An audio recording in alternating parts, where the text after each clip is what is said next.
Hi, my name is Charvel. I am an actress, a model, a writer, a tarot reader, a social media manager, and so much more. If you're finding this, likely you've watched my first video, which was me reading my blog post, Perpetual Chrysalis. If not, welcome. I have started a blog really narrating, telling the story of my battle with chronic illness, particularly my atopic dermatitis, but there will be tales about also dealing with insomnia, my diabetes, and other things that happen when you have chronic illness. So my second post I would like to read for you, and this one's a bit of a long one, but I hope you'll stick with it. If you would prefer to read, you can head on over to my blog and read the written post, which is at www.thecharvel.com/blog. And if you would like to just sit and listen, you're welcome to do that as well. This one is called The Accidental Time Traveler, and I posted it on September 19th, 2023. I was in a place where I would try anything. Craving relief, comfort, and normalcy, I took to the internet. A sea of know-it-alls, health gurus, and folks ready to sell the blueprints for what worked for them can easily become a riptide that takes you under, overwhelming and quietly deceptive. A slew of screenshots, thumb flicks, and saved videos which, let's be honest, would never be glanced at again, and I finally found my starting point. Hundreds of dermatology and allergy appointments, and I've lost count of how many times I've been advised to avoid hot water. The truth of it is that I can't. It feels too delicious. The heat targets all of the otherwise itchy bits and seems to suppress the nagging irritations to the point of near euphoria. And no matter how dry it makes me, I need those brief moments of bliss in order to go about the rest of my day performing normalcy. So when I settled on cold showers as my first attempt at healing myself, I knew it would be a hard ask. What I couldn't have predicted is how it would transport me. Day 1, I had it all planned out. I would start hot and get progressively cooler with each shower task, get my kicks, and then end with this cold water that was allegedly going to help my nervous system, help me sleep better, and a myriad of other things. I cranked the knob as far as it would go and hopped in. Shower head in hand, I brought it over and under my limbs, pausing it against each inflamed patch of skin, being sure to shock them all into a numb stupor.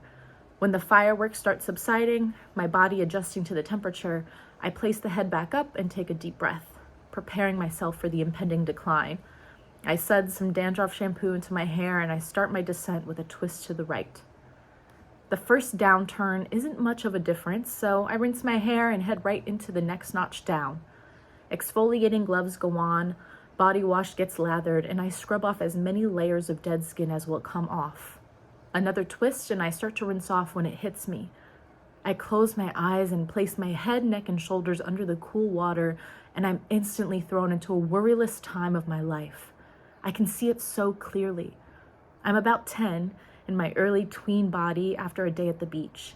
Sun-kissed and sandy, having been incessantly knocked around by the waves all day, but the exhaustion has yet to set in. I'm in the pre-ride home public showers, and it's freezing against my bronzed skin. I can barely stand it, but my aunt stands outside telling me it's not that bad and to suck it up. I do, but can't stop laughing at the shock to my system. Life is easy, comfortable, and freezing water is the worst of my worries. I'm laughing from my belly, as is my sister in the shower next to mine, when I open my eyes, and I'm 31 again. The memory brings a sense of peace that is as satisfying as my hot water tricks, but more fulfilling and lingering. I spend the remainder of the day clinging to it, reminiscing on the joy and content that feels so far away in my current reality. I wonder what else can I tap into with the varying temperatures of shower water, eager for the next day. But I'm out of luck. The magic formula can't seem to be replicated. I'm not transported back to simpler times again until I have released the expectation. When I had forgotten about the sweet relief of that cool moment is when it finally happens again. This time I've cannonballed into our above-ground pool for the first time, freshly filled to the top from the tap on the side of our new house, full of chemicals and debris that we'll tire ourselves cleaning out. The plunge is welcome shock to the system, a celebration of a moment in time when everything was new and fresh and exciting. Until I go to stand, my head breaking the surface, and I come to, back to my shower with the window that faces my neighbor's kitchen. I've figured it out, the magic recipe. I can't jump into these moments without that hot start that creates a thermal reaction within my epidermis, which enables the ice-cold water to tap into my historical beats of bliss.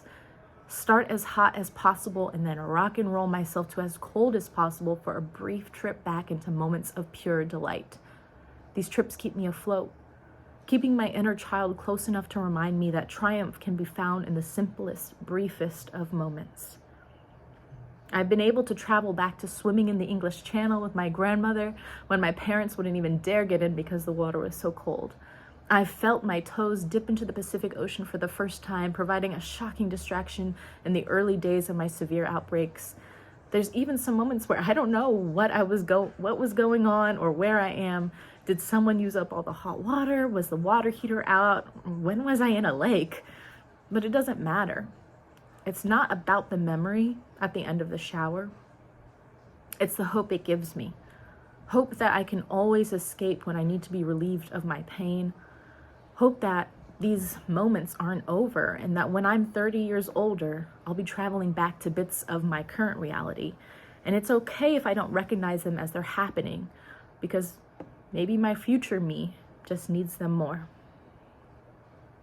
Thank you.